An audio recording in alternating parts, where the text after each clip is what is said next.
नमस्कार, मैं हूं संजय शर्मा। आप देख रहे हैं 4 PM यूपी। क्या होगा जब किसानों के दूध, घी, फसल इन सब पर संकट के बादल मंडराने लगेंगे? अभी से कहा जा रहा है नहीं नहीं, हमने अमेरिका के सामने इतने घुटने नहीं टेके हैं कि वो दूध पे सौदा कर ले, सब्जी पे कर ले, फल पे कर ले, लेकिन कर किस पे ले? बता क्यों नहीं रहे हैं? छुपा क्यों रहे हैं? अमेरिका के सामने ऐसे नाच क्यों रहे हैं जैसे मदारी बंदर के सामने नाचता है? क्या ट्रम्प कह रहे हैं कि मैं मोदी का कैरियर एक दिन में बर्बाद कर सकता हूं? कौन सा राज है, कौन सी फाइल है? दैनिक भास्कर के राजनीतिक संपादक केपी मलिक ने बहुत ज्वलंत तरीके से इन तमाम मुद्दों पर मुझसे बातचीत की है। मुझे यकीन है आप 4 PM यूपी को सब्सक्राइब करेंगे, ज्वाइन करेंगे। चलते हैं केपी मलिक के पास। 4 PM न्यूज नेटवर्क में बहुत बहुत स्वागत है केपी मलिक साहब। गजब नजारा है, राहुल गांधी को बोलने ही नहीं दिया जा रहा सदन में। सरकार डरी हुई है कि राहुल गांधी बोलेंगे तो वो सब रिकॉर्ड में दर्ज हो जाएगा, और रिकॉर्ड में दर्ज हो जाएगा तो इतिहास के पन्ने में दर्ज ये भी हो जाएगा कि चीन किस तरह घुस रहा था सीमा में और सब के सब सो रहे थे, एक दूसरे पर जिम्मेदारी डाल रहे थे। आज खबर चल रही है कि जो किताब राहुल गांधी अपने हाथ में लेकर आए थे सेना प्रमुख की, वो लीक कैसे हो गई, इस पर एक FIR भी कराई जा रही है। मतलब देश को पता ना चल जाए कि कब क्या कहां कैसे हो रहा है। एक नया कानून है, नया साहब का फरमान जारी हुआ कि प्रधानमंत्री कोष, PM का रिलीफ फंड, इन सब में जितना जो भी जानकारी है वो दी नहीं जाएगी आपको। आप होते कौन है मांगने वाले? ये देश में संसद जो लोकतंत्र का सबसे बड़ा मंदिर है, वहां ये सब क्या चल रहा है मलिक साहब? बजट पे राष्ट्रपति का अभिभाषण हुआ, उसके बाद ये चर्चाएं होनी थी और उसमें प्रधानमंत्री जी का भी भाषण होता है और जो मुख्य विपक्षी दल होते हैं, नेता सदन प्रतिपक्ष होते हैं, उनका भी भाषण होता है। ये 70 साल के इतिहास में पहली बार है कि ना प्रधानमंत्री बोले हैं और ना विपक्षी नेता को बोलने दिया जा रहा है। ये तो इतिहास, नया इतिहास बनाने का मोदी जी को शौक है, आपको पता ही है। स्पीकर की भूमिका पे लगातार सवालिया निशान खड़े हो रहे हैं और आज कांग्रेस ने परेशान होके पहले एक सहमति बनी, सबको स्पीकर के रूम में बुलाया गया, उसमें कांग्रेस के भी थे, वेणुगोपाल थे, बाकी लोग थे, और एक सहमति बनी कि राहुल गांधी को बोलने दिया जाए। जब दोबारा से हाउस शुरू हुआ और राहुल गांधी ने ये बात सदन में रखी कि भाई हमारी चर्चा हो गई है स्पीकर साहब से, उन्होंने कहा है कि आप बोल सकते हैं, तो अब मैं बोलना शुरू करूं। तो पीठासीन अधिकारी जो थी, जो आसंदी पे बैठी हुई थी, वो संध्या राय जी, उन्होंने कहा ठीक है बोलिए। और बाद में जो है जैसे ही इशारा उनको भारतीय जनता पार्टी की तरफ से हुआ, उन्होंने कहा पूछिए कि बजट पे ही बोलेंगे ना? तो उन्होंने कहा मैं थोड़ा सा कुछ बोलूंगा, बजट पे ही तो बोलूंगा, बजट के लिए ही खड़ा हुआ हूं। लेकिन इसी बीच पता नहीं क्या यकीन भी नहीं हुआ किरण रिजिजू को, जो संसदीय कार्य मंत्री है, वो खड़े होकर अपना जो है सारी कस्में यादें याद दिलाने लगे। नहीं राहुल गांधी जी, ऐसे नहीं हुआ, अंदर सदन में ये नहीं हुआ, उन्होंने ये कहा था, उन्होंने वो कहा था, और अल्टीमेटली आप नहीं बोल सकते। तो उससे गर्मा गर्मी हुई और उसके बाद ये डिसीजन विपक्ष ने लिया है कि हम स्पीकर के खिलाफ अविश्वास प्रस्ताव लाएं। अविश्वास प्रस्ताव में संजय जी ये है कि मेरे ध्यान में तो नहीं आता है, 2-3 दशकों से मैं लगातार पार्लियामेंट को देख रहा हूं कि कभी सदन में इस तरह की स्थिति आई हो। एक बहुत सम्मानित पद होता है स्पीकर का, स्पीकर की ऐसी छींचा लेदर हुई हो, वो मुझे नहीं लगता। और इन स्पीकर महाशय ने प्रधानमंत्री मोदी को भी ये कह के फंसा दिया है कि मैंने उनको सलाह दे दी थी, मैंने आग्रह किया था कि सदन में ना आए। ये अब तो चर्चा ये हो रही है कि अपने आप ही उन्होंने बिना सोचे समझे इस तरह का जुमला वहां पे हाउस में सुना दिया और अब इनको लेने के देने पड़ रहे हैं। देखिए, दूसरी बात यह है कि हालांकि विपक्ष बहुत उत्साहित है अविश्वास प्रस्ताव को लाने के लिए, लेकिन बात यह है कि आपका अविश्वास प्रस्ताव भी तो स्वीकार स्पीकर ही करेंगे। क्या वो अपने खिलाफ अविश्वास प्रस्ताव लाने की स्वीकृति आपको देंगे? और स्वीकृति अगर हो भी जाती है किसी तरह से, तो वो इस बार तो होगी नहीं, अगले बार मार्च में जब सदन शुरू होगा उसमें आएगी, तब तक क्या खिचड़ी पकेगी, क्या होगा। पर जितने लोग आज आपके साथ हैं उस टाइम रहेंगे कि नहीं रहेंगे, लंबी कहानी। इसी बीच अगर आप देखेंगे कि प्रधानमंत्री जी सदन में आ नहीं रहे हैं और भारतीय जनता पार्टी के जो लोग हैं उनके पास कुछ कहने को है नहीं। आज जो ताजा खबर आई है, जो लगातार फाइल खुल रही है अमेरिका में, उसमें एक सनसनीखेज खबर ये आई है संजय जी कि जब हम पेज खोल के देखते थे स्टिंग फाइल का, जो लॉ डिपार्टमेंट है अमेरिका का, उस पर जाके खोलते थे इंडिया के नाम से, तो हम इंडिया का नाम पे खोलेंगे कि इंडिया की फाइल क्या है, तो उसमें वो पूरी चीजें आ जाती थी।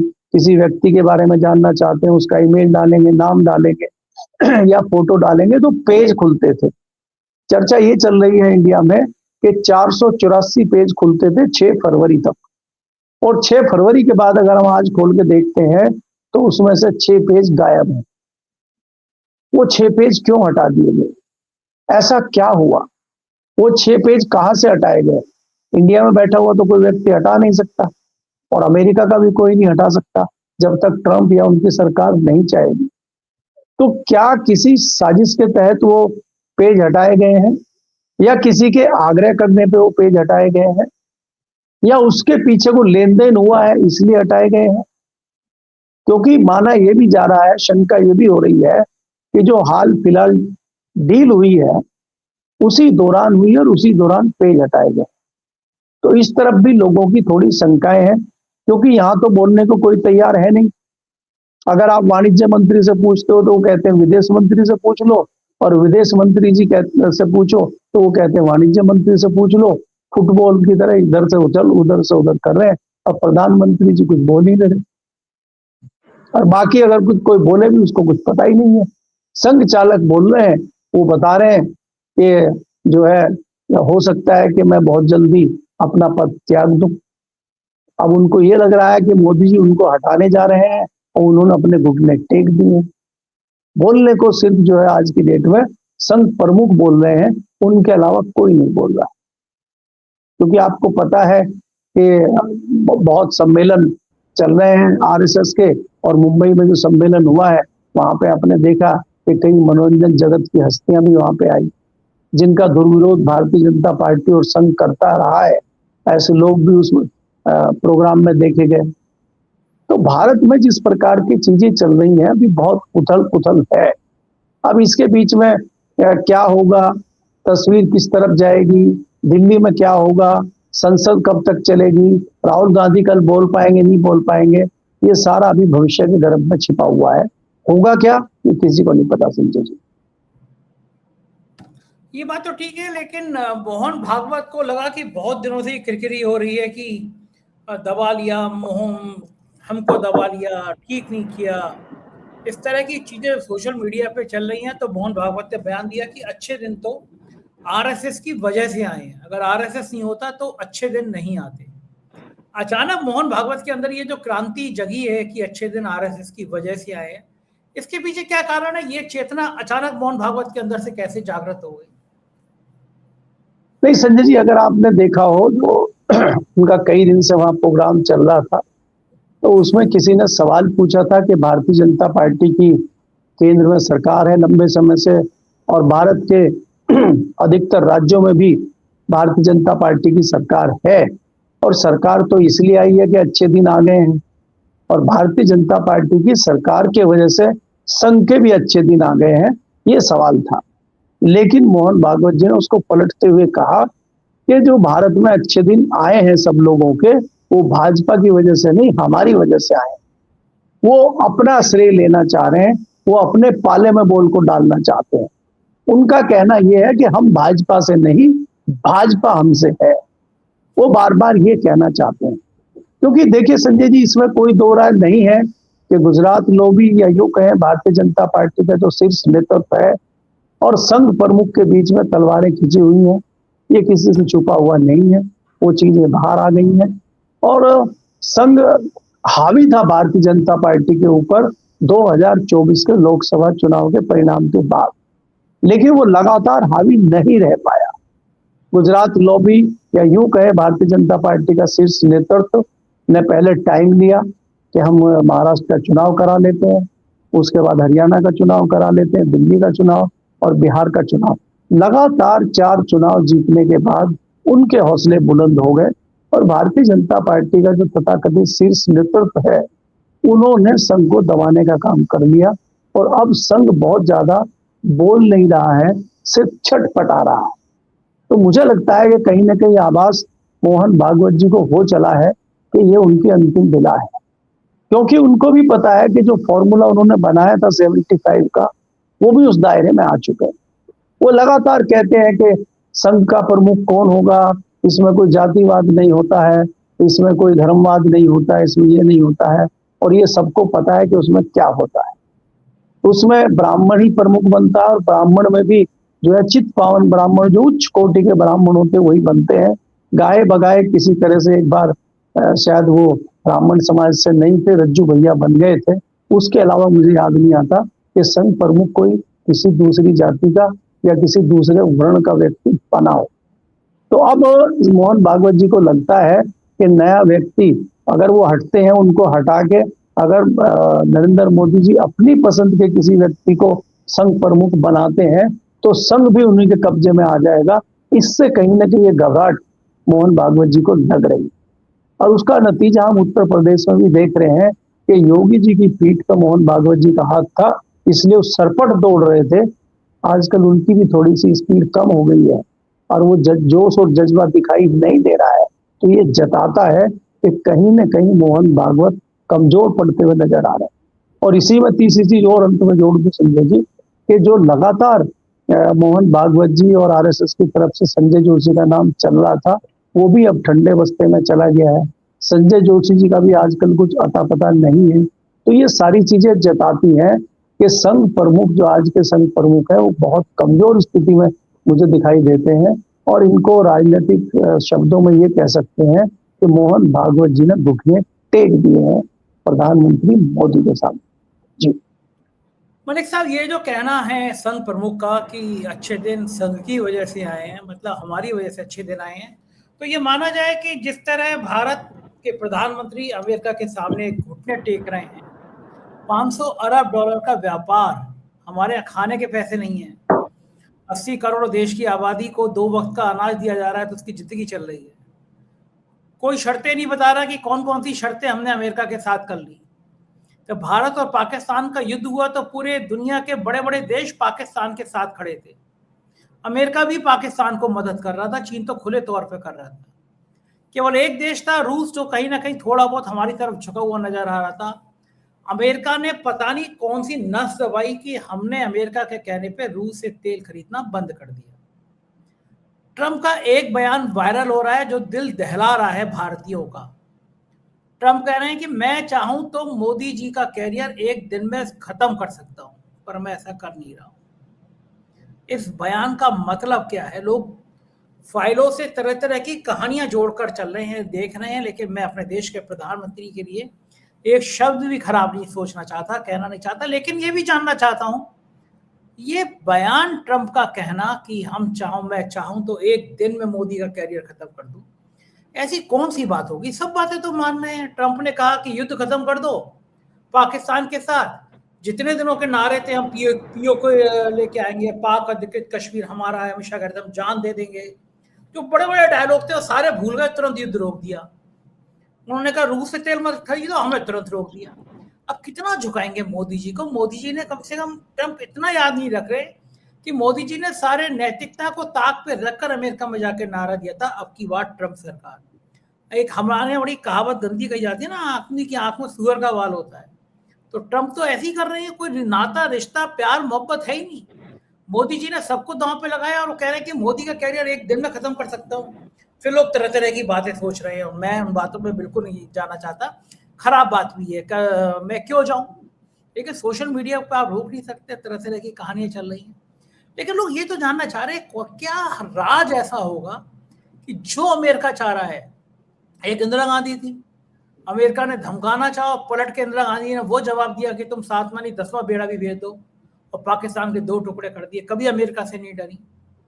और आज हमारा देश अमेरिका से इतना डर रहा है, हम 2 वक्त की रोटी कम खा लेंगे। हमारे तरह के जो हमारे पूर्वज थे, बहादुर थे, घास की रोटी खाकर लड़े थे।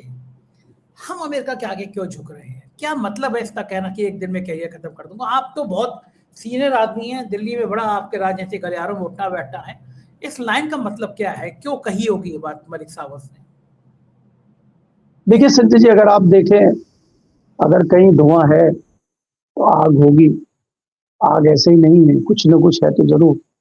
मैंने अभी जिक्र किया आपको कि जो फाइलें खुल रही हैं, फाइलों में जो हमने खुद बताया था कि 484 के लगभग पेज थे, उसमें से 6 पेज गायब हैं।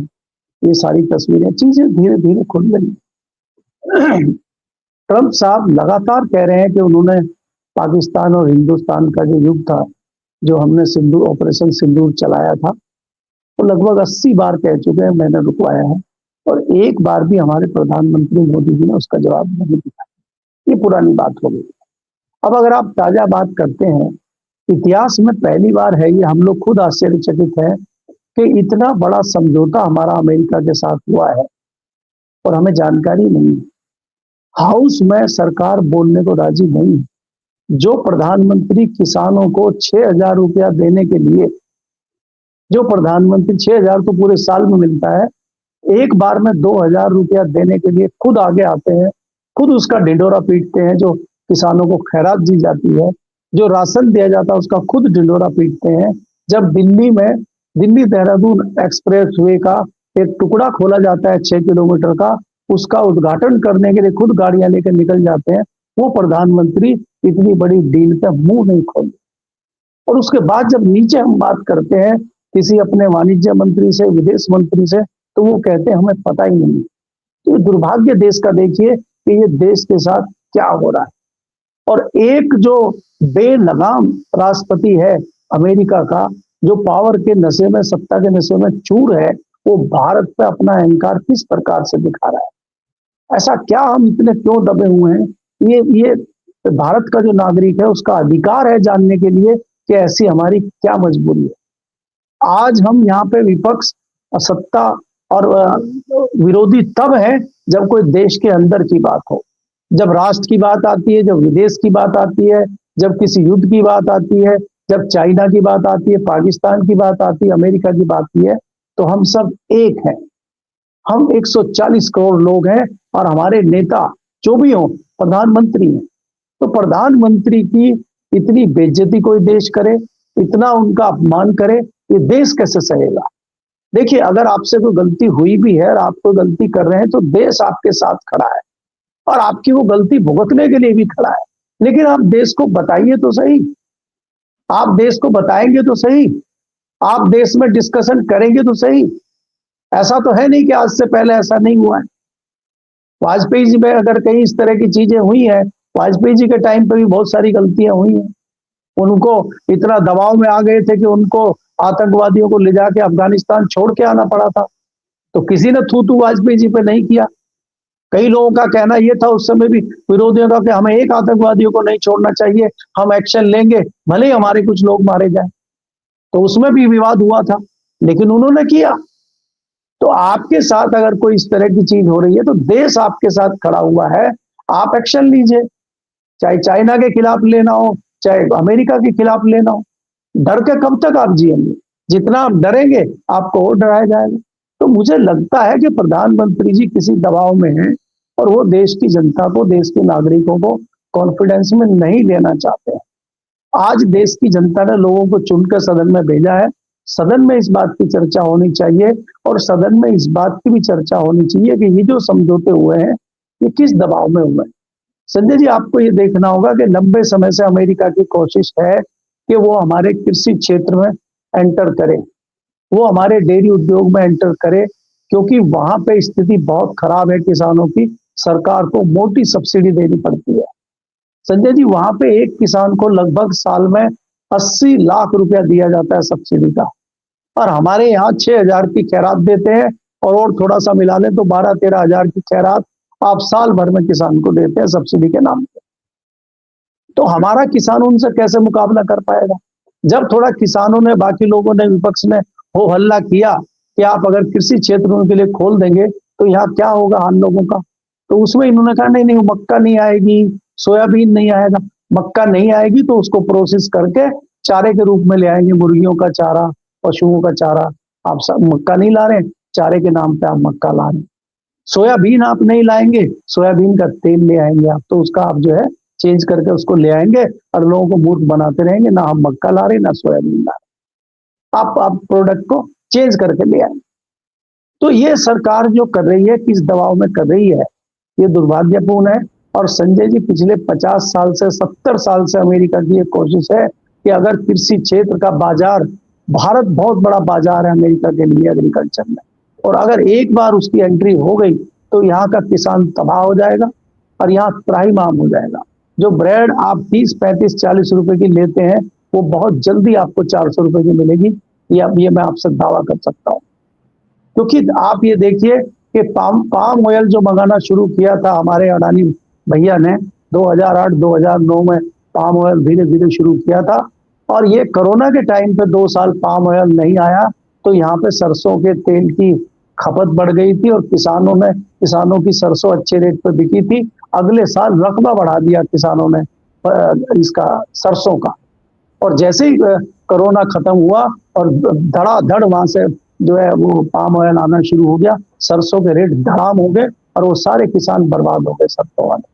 और अब आप जितना तेल यूज कर रहे हैं भारत में, सब पाम ऑयल है, उसमें मिक्स करके आप बेच रहे हैं और लोगों को मूर्ख बना रहे हैं। हमारे जो यहाँ के किसान हैं, सरसों के किसान और तिलहन के किसान, दलहन के किसान, वो सब बर्बादी की तरफ जा रहे हैं। अब आप कह रहे हैं कि एथनॉल यहाँ बनाइए, सब गन्ना किसान खुश हो जाएंगे, एथनॉल आप वहां से मंगाएंगे अमेरिका से, तो काहे को खुशहाल हो जाएगा किसान? उसको तो एमएसपी दे ही नहीं रहे हैं।